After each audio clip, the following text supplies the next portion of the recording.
होता है कि नहीं? चांस तो यही होता है ना, फ्यूज चांस से चला था है। कौन नहीं माने? फ्यूज चांस है भाई, जब तक रिजल्ट नहीं आता फ्यूज चांस तो होता ही है। कुछ परसेंटेज में तो चांस होता ही है, तो आंसर रिजल्ट आने पर पता चलेगा ना। आपके जो गलत हुए हैं सवाल वो आपको आते थे, अब बताओ उसकी क्या सजा होनी चाहिए? हैं? आपके जो गलत हुए हैं वो आपको आते थे। हमारे नीचे ऑफिस में हरिंदर बैठा है अभी, उसके नंबर आ रहे हैं 70, जबकि उसका ऐसा था कि 80 के आसपास तो आएंगे। उसके 16 सवाल साइंस के गलत हुए हैं। 16 सवाल गलत हुए, 14 साइंस के गलत हुए, दो दूसरे हुए, और 14 में से 12 सवाल उसको आते थे, पढ़ा नहीं ध्यान से। क्या तो साइंस आसान थी तो हवा में आ गए आप, उष्मा शेपिर उष्मा शोषित कुछ नहीं देख रहे थे आप, तो चलने दो।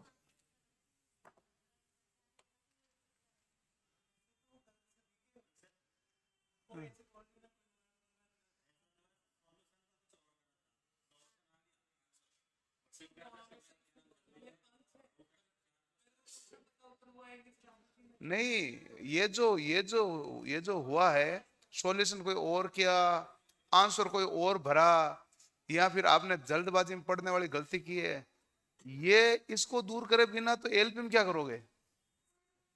मुद्दा तो ये है ना।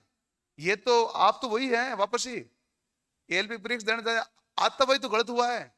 आपको दुख किस चीज का हो रहा है? आपका आता हुआ गलत हुआ उसका हो रहा है, नहीं आ रहा गलत हुआ उसका तो दुख हो भी नहीं रहा है। सभी के दुख एक ही चीज का, मुझे आ रहा था और मैं गलत करके आया, और मुझे आ रहा था और मैं सही कर लेता तो मेरे नंबर बहुत अच्छे होते। इसका मतलब दिक्कत आने में नहीं थी, दिक्कत तो सोल्व करने में थी, मतलब जो आंसर लगाने में। इसको क्या क्या तोड़ होगा? मैथ रीजनिंग के गलत कम ही होते हैं, क्योंकि साइंस में, साइंस आसान सी थी नहीं तो हवा में आ जाते हैं, उसमें फैक्ट चलते हैं साइंस में। मैथ रीजनिंग में कैलकुलेशन चलती है। कौन बता पाएगा? वो रैंकर गुरुजी बता देगा आपको, घूमते हुए रैंकिंग गुरुजी, क्या नाम उसका है?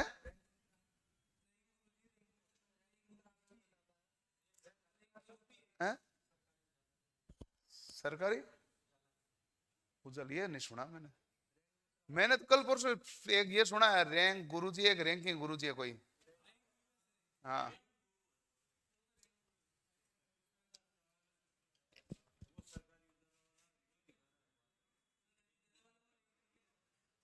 पावर्ड बाई रैंक गुरु है, सरकारी उजाला वाला ना।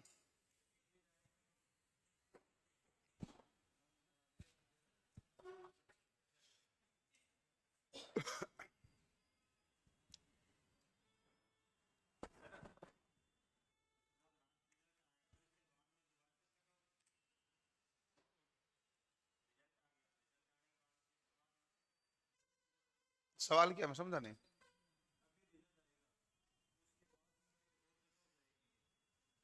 और क्या होती है कट ऑफ?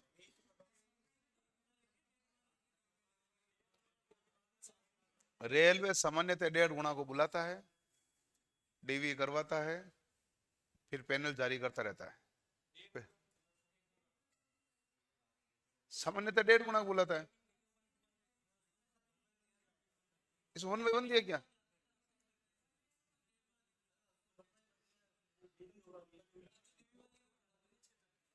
डीवी 1/1 गई क्या?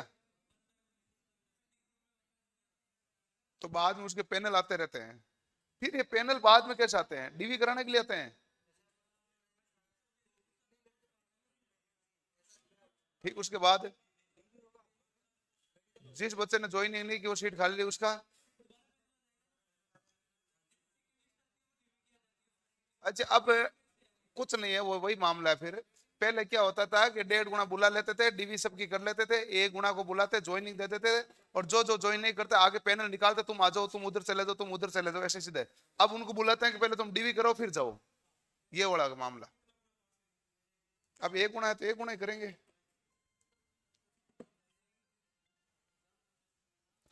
हेलो।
हाँ भाई, क्या हुआ?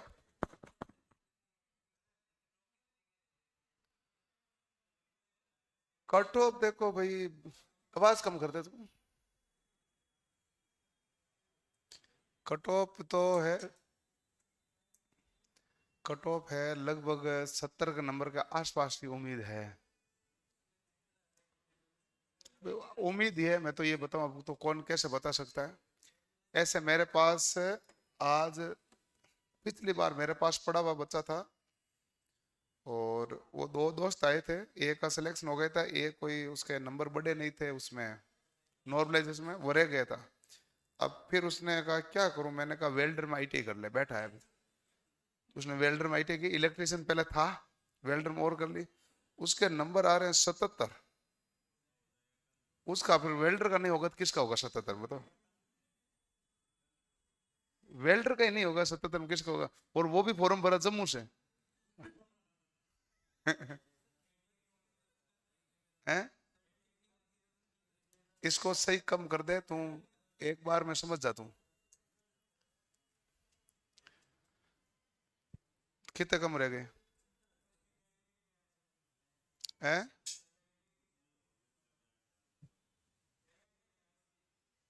कैटेगरी क्या है? ओबीसी 78, बराबर 78 है। दिखा, वेल्डर है तेरे। हाँ तो फिर तो क्या ना, कैटेगरी क्या करेगा तेरे, तो ब्रांच चेंज कर तू।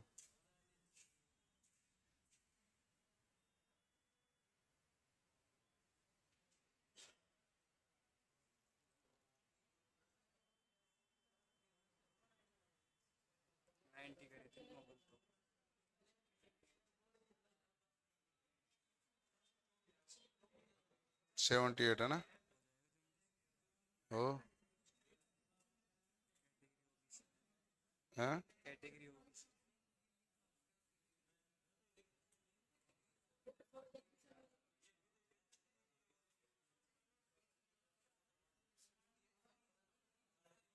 ये कहाँ बताता नव यूरो, ये किसी रेंग गुरुजी है ना? ठीक ठीक। चलो भाई, आपका अच्छा नंबर है, बढ़िया बात है, बहुत बढ़िया बात। और बाकी, बाकियों के नंबर तो ठीक ठाक ही होंगे। तेरे कितना रहे? नहीं आ रहे, आ ही नहीं रहे। 55 रहने दो। शंकर तेरे कितना रहे? अच्छा, निकाल रहा तू।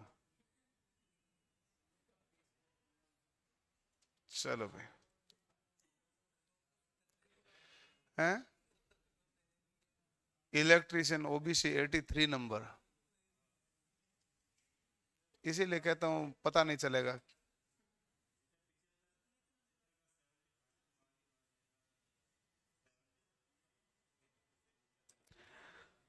आरआरबी वाइज, पोस्ट वाइज कई फर्क पड़ते हैं।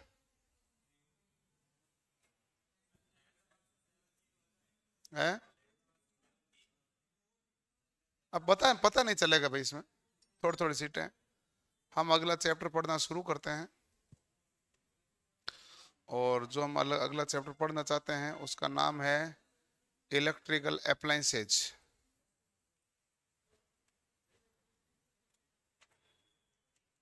ठीक है भाई।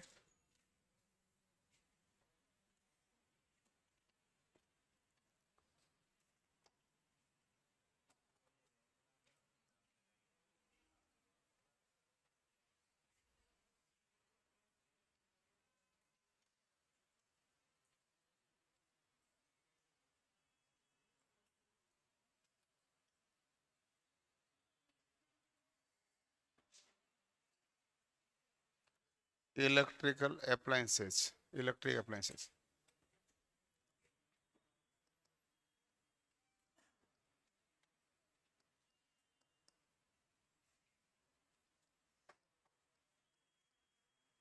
वैद्युतिक उपकरण के बारे में हम देखेंगे।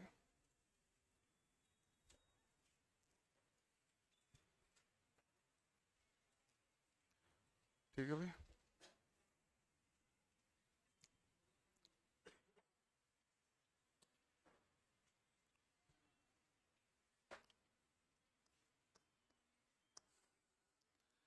घरेलू वैद्युतीय उपकरण कौन से सिद्धांत पर कार्य करता है?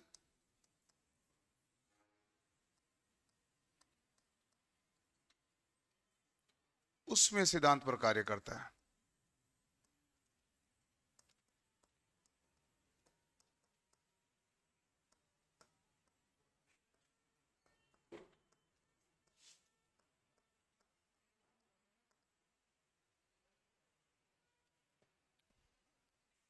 इसके लिए सबसे पहला आया जूल का उष्मा नियम। जूल का उष्मा नियम था 9th क्लास में, जिसमें उष्मा होती है धारा के वर्ग के समानुपाती है, उष्मा होती है प्रतिरोध के समानुपाती है, उष्मा होती है जो हमारे पास समय के समानुपाती है। कुल मिला के बाद एक जो हीट होती है वो है धारा का वर्ग, प्रतिरोध और समय के गुणनफल के समानुपाती। ठीक है।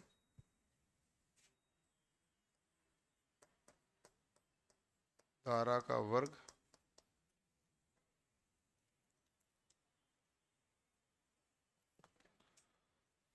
प्रतिरोध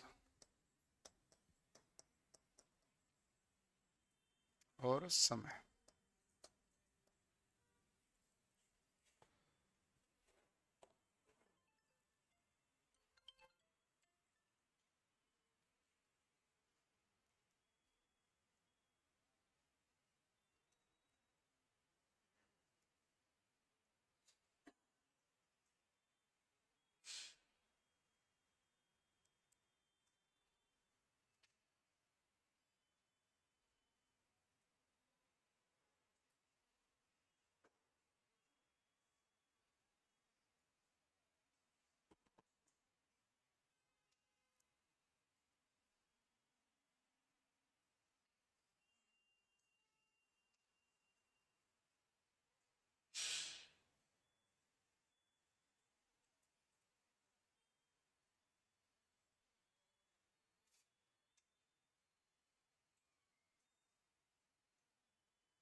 हो गया भाई?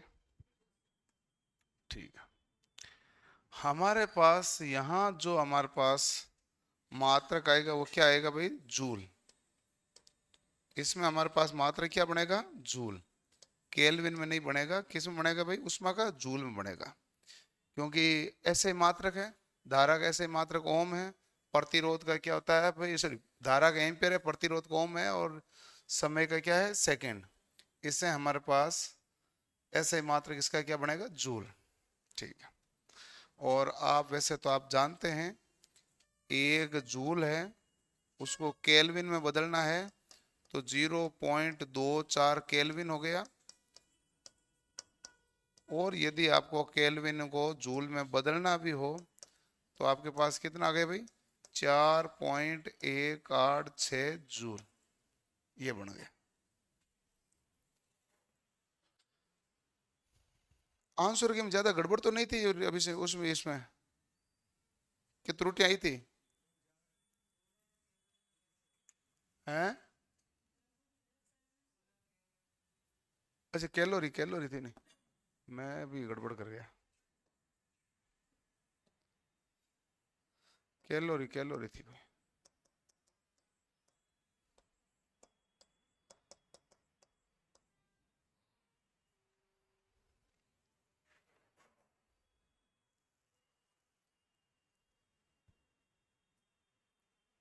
हम्म। तो 76 नंबर कहाँ से, कौन से आर में तुम्हारे? अजमेर है? चल 76 में कहाँ होते तो ठीक होती। नहीं मतलब कहाँ जगह बता ना। सिकंदर नहीं, एक बता ना, दो जगह फॉर्म थोड़ी भरता। चेन्नई होता है। लिख ले एक पन्ने में कहीं, कहीं लिख ले। तो ये कोई अभी भी कोई गारंटी क्या है कि चेन्नई की कट ऑफ कम जाएगी? अभी भी कोई गारंटी है क्या? वो तो तेरे मन का वे मैं सही। तू चेन्नई होता तो ये सोचता, तू तिरुवनंतपुरम होता। ये तो यही मामला है ना भाई। हैं? क्या होता है? हाँ उसमें। आपको किसने कहा गोवा टीम को टॉप कम जाती है?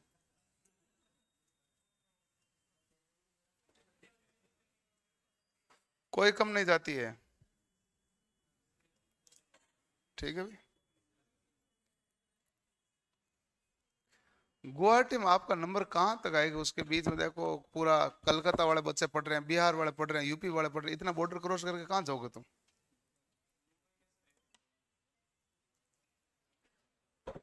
हेलो।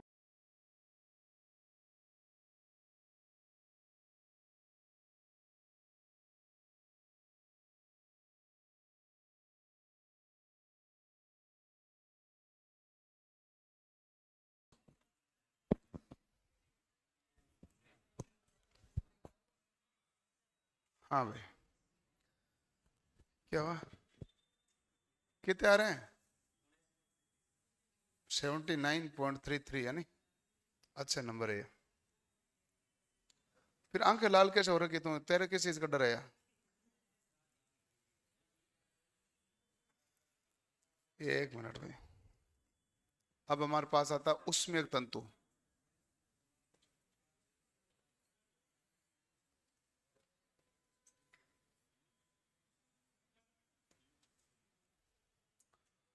उसमें तंतु यानी हीटिंग एलिमेंट है।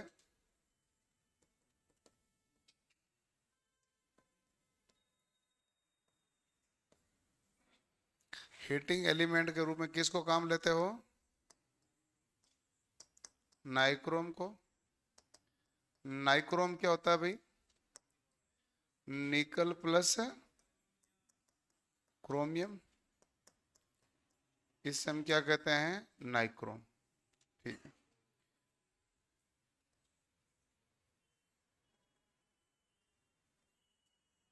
ठीक है। ये हमारे पास निकल प्लस क्रोमियम, क्रोमियम कितना प्रतिशत है भाई? 20। तो निकल प्लस क्रोमियम हो गया नाइक्रोम। नेक्स्ट बताओ आप। हाँ, इसका गलनांक कितना होता है? हैं? 3800 कहाँ है? 1400 डिग्री सेल्सियस। कितना होता है? 1400 डिग्री। कार्यकारी ताप कितना होता है? 900 डिग्री सेल्सियस। ठीक है। और उसमें एक रूप में इसी का प्रयोग किया जाता है भाई। अधिकतर उपकरण में उपयोगी होता है।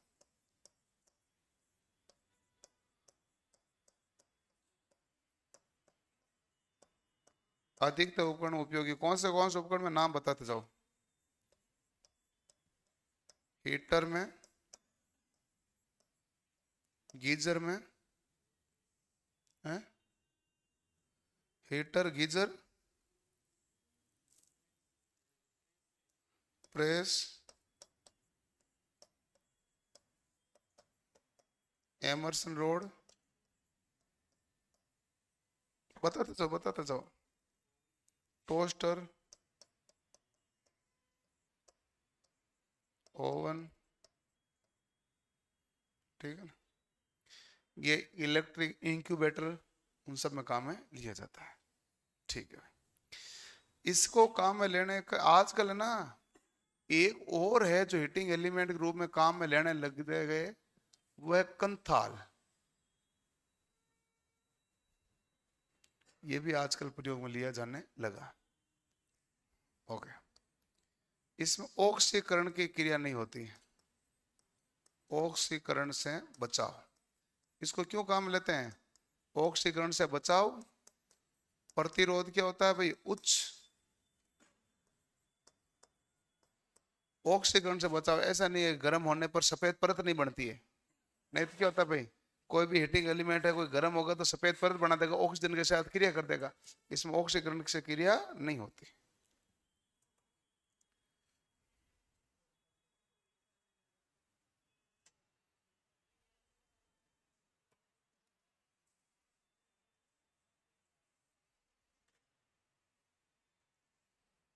लिख लिया। चेन्नई में 8 लाख से ज्यादा फॉर्म भरे गए। इतने कहाँ फॉर्म थे? ये आंकड़ा तो ये आया कि टोटल फॉर्म 23 लाख थे। अब तुम 8 लाख चेन्नई भेज रहे हो। हैं?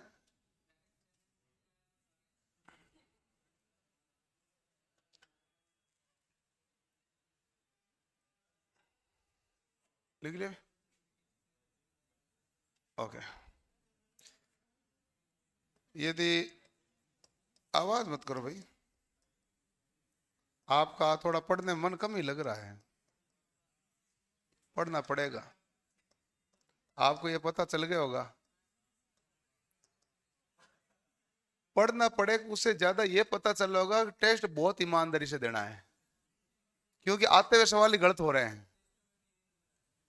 हैं? हाँ, हमारे टेस्ट वही होते हैं। हमारे टेस्ट में यही नंबर आ रहे हैं, तो आपके वहाँ एएलपी में यही आ रहे थे, लगभग वही आ रहे हैं। हैं? कम थोड़ी आते हैं एएलपी, यहाँ पर टेस्ट होता है उसकी तुलना परीक्षा में तो कम आते नहीं है। वो आते हैं तो फिर वो साइको वाला डॉक्टर को दिखाओ। वो डर है ना, दबाव वाला मामला है, बाकी लेवल का मामला ही नहीं है। बाकी नंबर यहाँ से आएंगे तो यहाँ तो इतने आएंगे और यहाँ से ज्यादा ही आएंगे, इससे कम आ रहे हैं तो अलग मामला है। वो प्रेशर में आ गए, वो अलग मामला है ना। उसमें पेपर क्या करे बेचारा।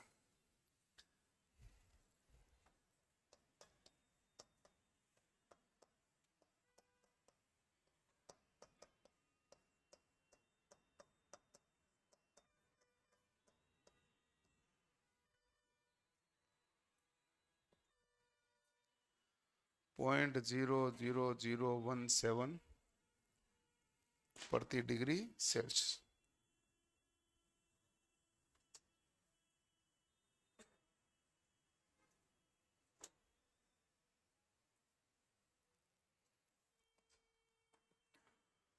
हो गए भाई?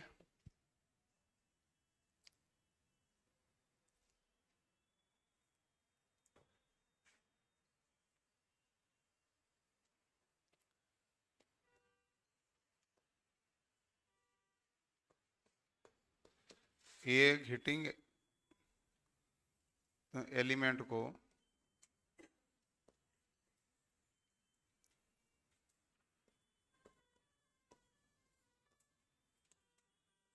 नियत विभव प्रदान किया जाता है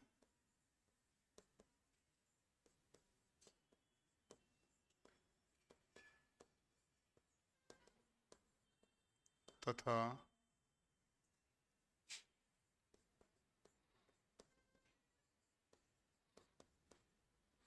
इस एलिमेंट का कुछ हिस्सा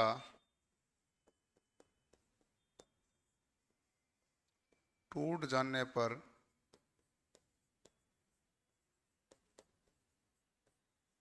शेष भाग को पुनः परिपथ में जोड़ दिया जाए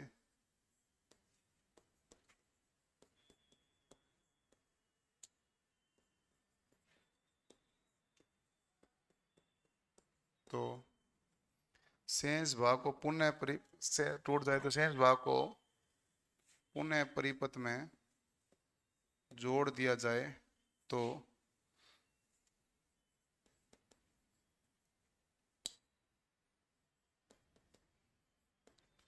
उसमें प्रभाव बढ़ेगा या घटेगा।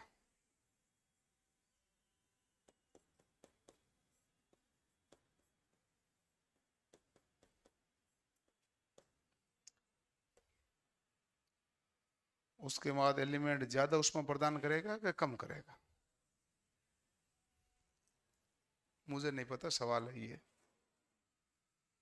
आपको बेसिक विद्युत आती है, उससे कर लीजिए सवाल, परिपथ बना के कर लीजिए, आपको खुद को करना है?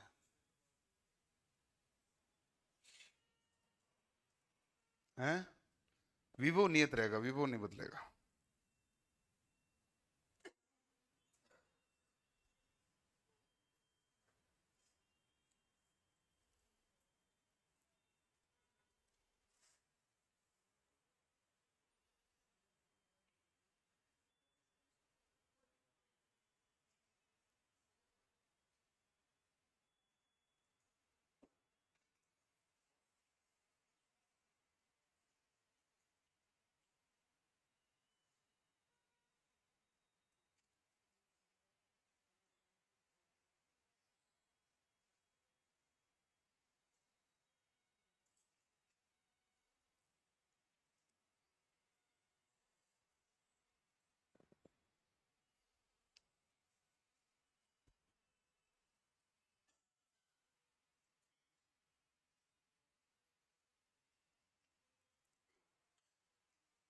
क्या होगा, घटेगा बढ़ेगा?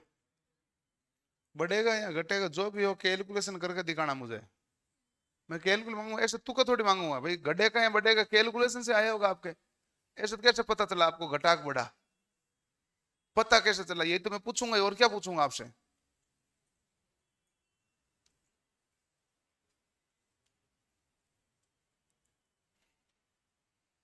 नियत वोल्टेज दे दो, कोई एलिमेंट ले लो।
हो गया? नहीं हो रहा? कैलकुलेशन नहीं की? बिना कैलकुलेशन आपको पता कैसे चला? चलो मैं उदाहरण के लिए आपको थोड़ा सा दे देता हूँ हिंट। मान लो ये 10 ओम का है,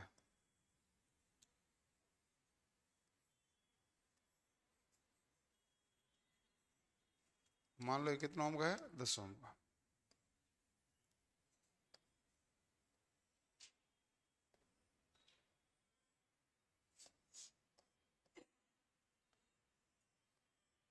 ये 40 वोल्ट है, ठीक है?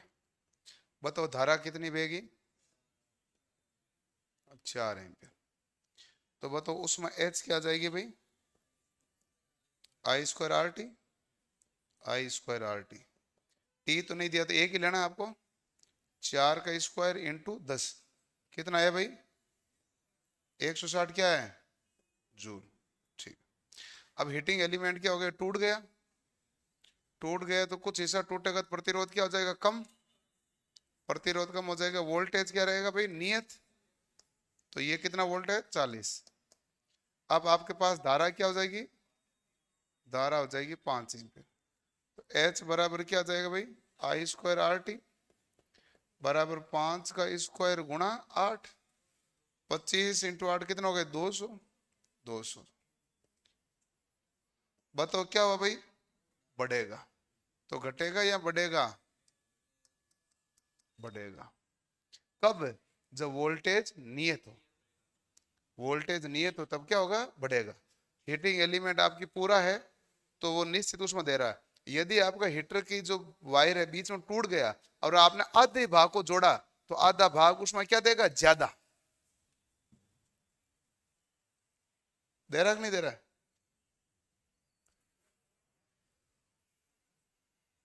कुछ भी परिवर्तन ना घटेगा ना बढ़ेगा, समान रहेगा, ऐसा कुछ नहीं भाई।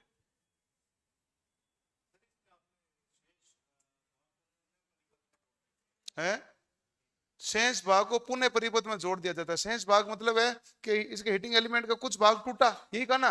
कुछ हिस्सा तो टूट जाने पर शेष भाग है। 2 ओम वाला टूट गया तो शेष भाग को तो जोड़ूंगा तो धारा बहेगी। यदि मैं कहूंगा टूट गया जोड़ूंगा नहीं तो आप कहोगे सर अब धारा नहीं बहेगी, मैंने वापस जोड़ा। नहीं नहीं नहीं, वो नहीं।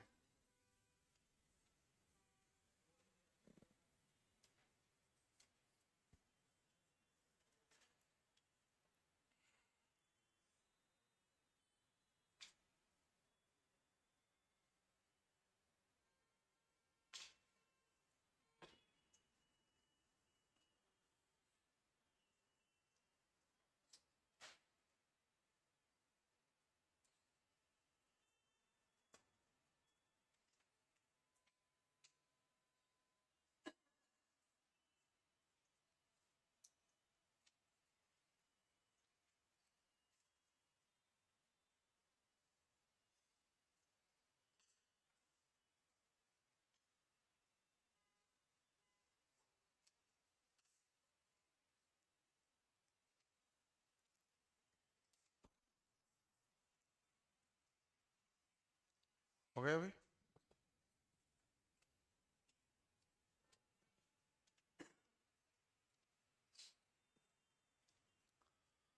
अब हमारे पास है हीटिंग एलिमेंट की लंबाई ज्ञात करने का सूत्र क्या है?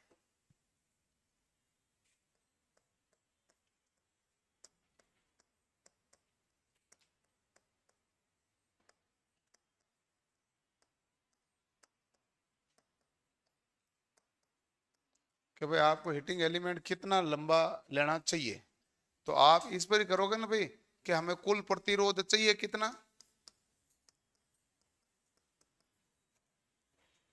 दूसरा बटा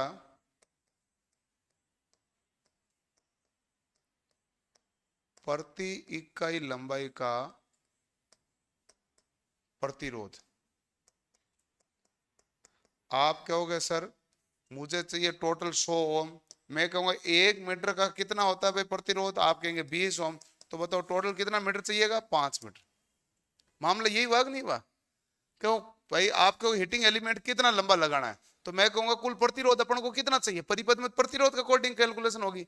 तो आप कहेंगे प्रतिरोध चाहिए 100। मैं कहूंगा फिर 1 मीटर लंबा तार है तो उसका प्रतिरोध कितना था, आप कहोगे 20। तो बताओ कितना मीटर चाहिए, 5। यही है सूत्र, और कुछ नहीं, मतलब सिंपल भाषा में समझने के लिए यही सूत्र है।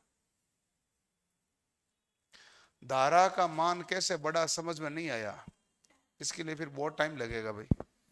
धारा का मान के लिए वोल्टेज में प्रतिरोध का भाग देना होता है। अब प्रतिरोध का कुछ भाग टूटेगा तो प्रतिरोध घटेगा, और जब भी प्रतिरोध घटता है धारा सदैव, बस ये क्या समझना।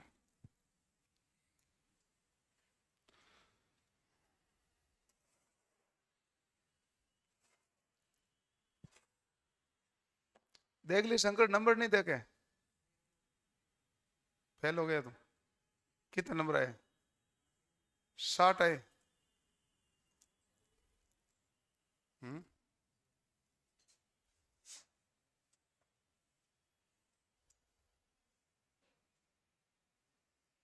60 से 60 तो लगभग सबके 60 के आसपास ही आ रहा होगा, 60 से ऊपर ही है सबके। 60 से नीचे किस किस के हैं आपके, कितने, 55, कितने, 55, 59 और 56। सबसे लास्ट वाला उसके कितने नंबर है, नहीं नहीं ये इधर इधर, हाँ तेरे, तेरे पास वाले के, उसके पास वाले के, तो 50 60 से ऊपर है, कम है, कम है। और उसके आगे आगे वाले के आपके, जो ब्लैक में है ना जैकेट पहना, हाँ खड़ा हो, कितने, 45। ओके बैठो बैठो।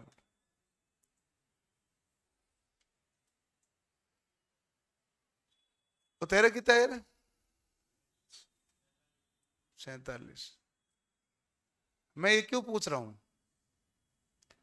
मैं इसलिए पूछ रहा हूँ, एनालिसिस क्या, मैं मतलब उसमें एनालिसिस का नहीं, एनालिसिस में तो ऊपर ऊपर वाला पूछूंगा ना, आपका एनालिसिस नहीं है। आप यदि मैथ रीजनिंग ठीक से पढ़ोगे तो पास हो जाओगे एलपी में, नहीं तो इधर दिक्कत हो जाएगी।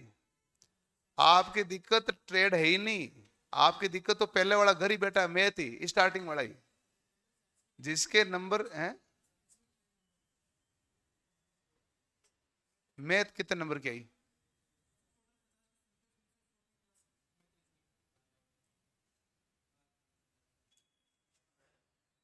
मैथ रीजनिंग 40+ है, टोटल नंबर हुए आपके 46।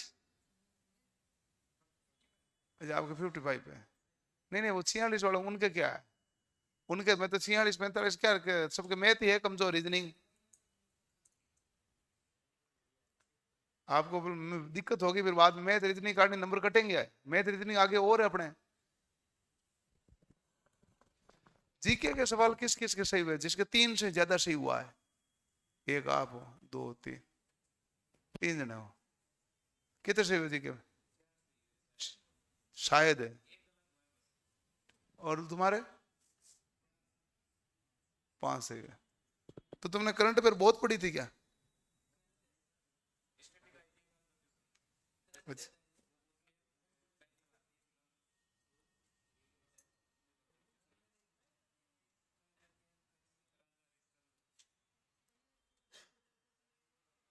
ओके, हैं, कोई नहीं कोई नहीं भाई, हो गया भैया, हैं। साइंस ने कोई धोखा नहीं दिया, धोखा आपने दिया साइंस को। साइंस तो सीधी सीधी आई हुई थी, आपने उसको हल्के में लिया। वो तो साइंस ने बताया कि साइंस हूं, बस। सवाल टपाए क्या साइंस के, तो फिर साइंस ने धोखा कैसे दिया, धोखा फिर आपने दिया ना साइंस को।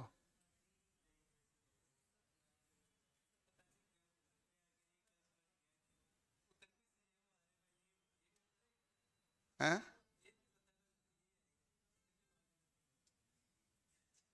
ऐसा तो नहीं है आप भर के आए और चेंज हो गए हो।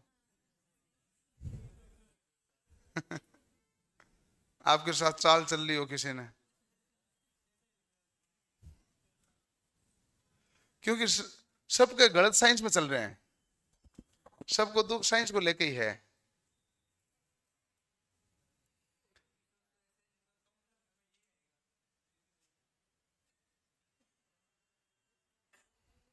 चलो भाई, अब देखो, हीटर है, हीटर का डायग्राम तो आज मैं लेके आया नहीं, कल आपको डायग्राम दिखा दूंगा। इसमें जो प्लेट है वो किसकी बनी होती है भाई? पोर्सलिन की। आज मैं डायग्राम तो नहीं लाया, कल ही लाऊंगा तो कल ही बताऊंगा। चीनी मिट्टी, पोर्सलिन यानी चीनी मिट्टी की प्लेट बनी हुई है। कैसा आकार होता है भाई? वर्ताकार। वर्ताकार क्यों होता है? वर्ताकार होने से दक्षता ज्यादा होती है, क्योंकि जो हमारे पास पूरे बराबर भाग में हमारे पास ऊष्मा का क्या हो जाता है? फैलाव। फिर इसमें क्या काटी जाती है भाई? नरली का। ऐसे ही होता है कि नहीं होता है?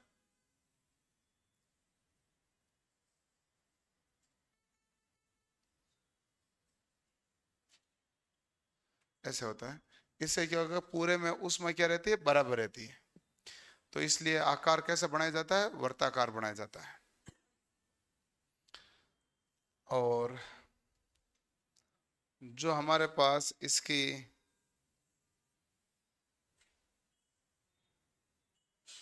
बॉडी है वो दो चीज की होती है, या तो कास्ट आयरन की बना दो या आरसीसी की काम में ले लो।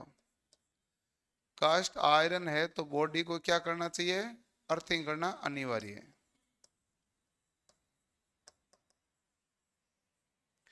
आरसीसी की बॉडी काम में लो चाहे किसी की लो, इन सभी के लिए आपको एक गार्डिंग की व्यवस्था करनी पड़ती है ना भाई। गार्डिंग यानी सुरक्षा। सुरक्षा के लिए क्या होता है? जैसे मान लो वर्ताकार है तो आप ऐसे धातु की तीन आते ना तिकोना, जिससे क्या होगा कि कोई भी बर्तन है जो हीटिंग एलिमेंट को छुएगा नहीं। और ये जो हमारे पास धातु के होते हैं तो इनको भी क्या करना चाहिए? अर्थिंग। इनको भी अर्थिंग करना जरूरी है। हीटर आपने देखे? हीटर तो देखे ही हैं सबने। हाँ, कोई ऐसा नहीं हीटर नहीं देखा है। फिर मैं फोटो आज लेके आया और नहीं, तो हीटर दिखाना ही भारी पड़ जाएगा। कल ही आगे बताऊंगा। कोई सवाल पूछना तो पूछ लो, क्योंकि आज फोटो नहीं लाए, बिना फोटो कई दिक्कतें रहेगी। पूछ लो जो पूछना कुछ। हाँ, पूछ रहे क्या कुछ?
है?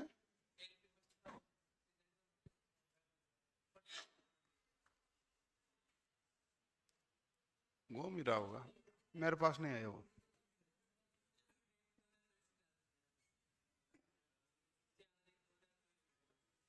क्या? वो भूल गया था चेंज करना, साल भूल गया, उन्होंने सोचा 2024 ही है अभी, तारीख तारीख पर ध्यान दिया उसने। हम्म,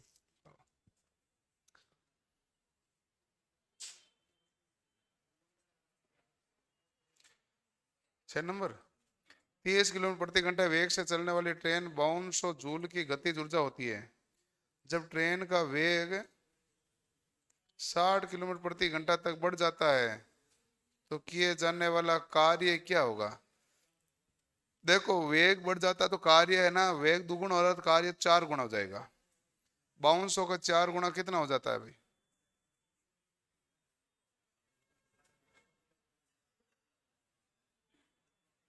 गतिज ऊर्जा होती है।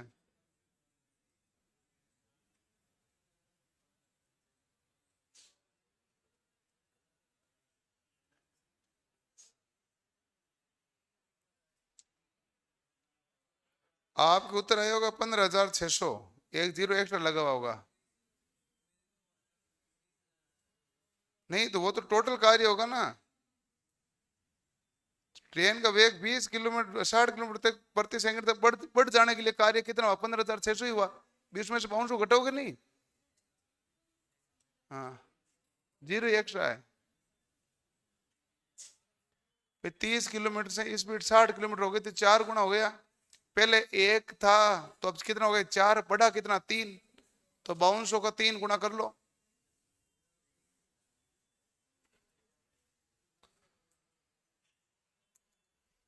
और किसी किसी का सवाल है कि नहीं है? नहीं है, चलो ठीक है भाई।